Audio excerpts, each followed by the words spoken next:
Hello. I decided to go live again. It's Friday, the day after Thanksgiving. I hope everyone had a happy holiday. The last time I went live, I had a friend and longtime subscriber suggest that I do a tutorial for one of the songs that I play, Bluegrass style, Hits from the Bong by Cypress Hill. It's actually pretty simple. There are some techniques that you will have to develop and work up to speed that may take some time, but if you start now and start slow and are methodical about it, it doesn't take as much time as you think. Now, you have to remember, I've been doing this for a long time. I've been playing these licks for many years, and when I started out, I was very slow and sloppy, and it takes time. So don't get frustrated and don't give up. I've been playing for 20 plus years, and I don't consider myself a great guitar player by any means. I'm self-taught. I've never had a lesson in my life. All the little licks I've learned, I've stolen from people just like you that post videos on YouTube as well. In fact, most of the songs I've learned from watching YouTube tutorials, which is a very valuable resource. In fact, I'd like to give a shout out to someone that has helped me learn an immense amount. And it's Lickin' Riff, Licknriff, a very awesome YouTube channel for fingerstyle guitar, like Harry Potter.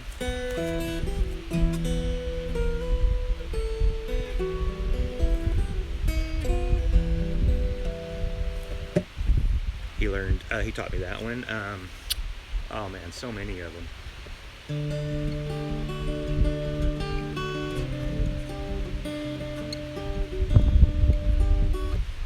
He's got a great fingerstyle version of Sweet Child of Mine.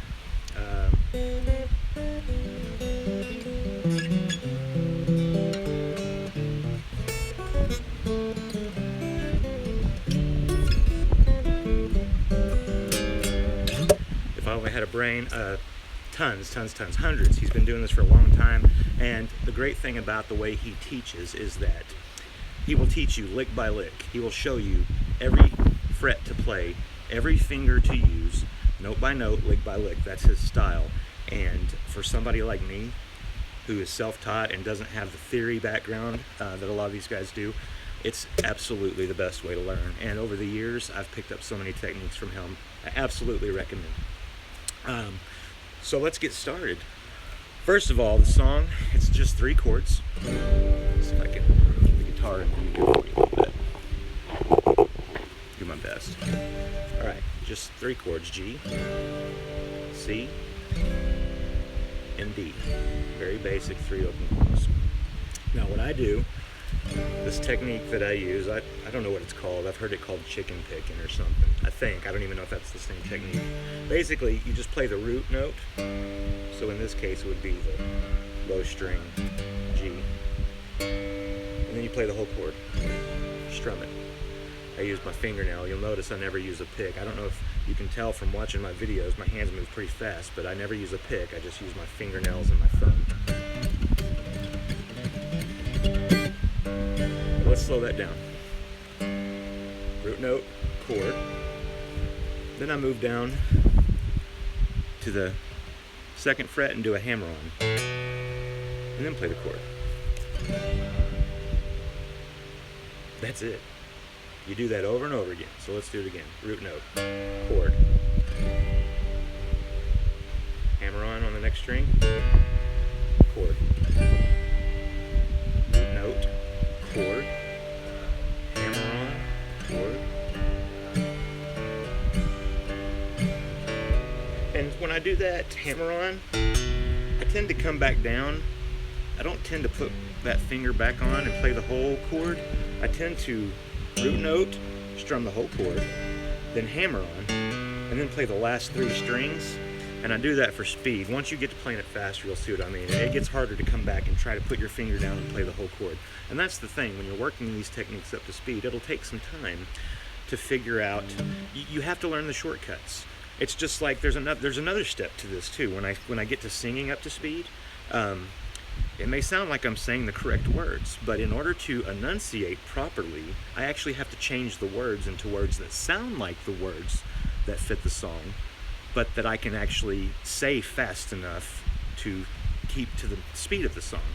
So it's hard to explain, but when you get to singing real fast, you will find the words that are difficult to say, the tongue twisters at that speed, and you will have to find a way to say those words. I just want you to remember that.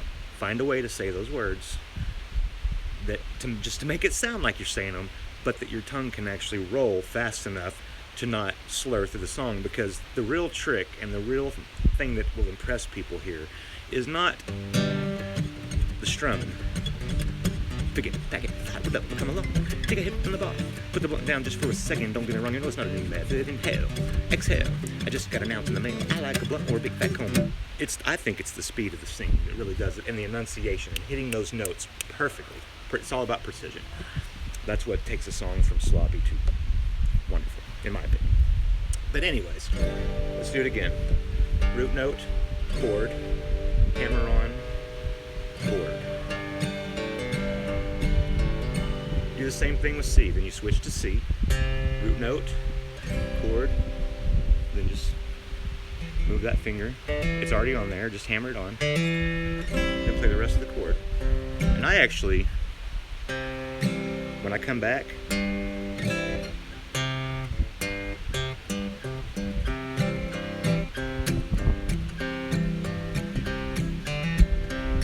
throw in both. A step down in the bass.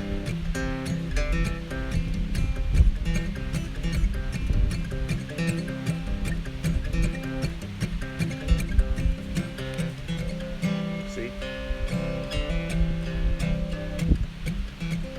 You gotta mute it too. That's the other thing. With the fleshy part of your hand right there. That muted sound is what really gives it that percussive. You're trying to get that percussive sound.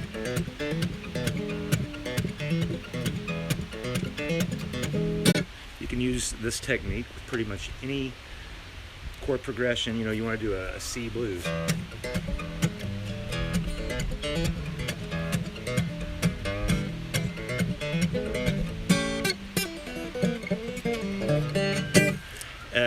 You can just throw that little bounce in. It really adds to whatever you're doing. And that's the whole point, is to try to embellish what you do more and more and more. And as you grow as a guitarist, you will continue to find ways to embellish. You know, instead of playing just a simple chord, you'll learn to roll it.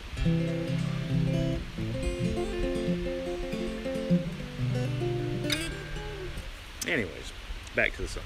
Very simple. It just takes time. That's the thing. You just have to keep doing that until you get it up to speed. Now, I'll get out of practice if I don't play this song on a regular basis, and I don't play it. I haven't played it in years, really since I posted the video. I don't go out and play regularly. I'm an in-house player, and I play to an audience of one. Well, two, if you can include my dog. But sit in front of the TV when you're watching TV. I mean, that's honestly how I taught myself to play. This thing's always in my lap. It's always in the living room. It's always next to me, because if it's within reach, then I will grab it. Out of sight, out of mind. Don't stick it in your bedroom. Don't stick it back in the corner on a little guitar stand somewhere. And if you don't walk past it and see it every day, you won't think about it. But if you do, if it's within reach, I guarantee you'll grab it just subconsciously, watching TV or, because our hands don't like to be idle. Take advantage of those situations.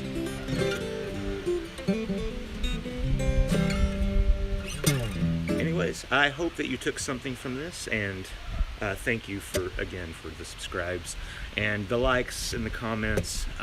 Hopefully I can get on here more and do things like this. But if you have any other suggestions or anything else you'd like to see, let me know. I'm always looking for songs to turn into bluegrass. So, and that's another thing too. When you're turning a song into bluegrass, the only key is you have to make sure it has that backbeat. Boom chick, boom chick, boom chick.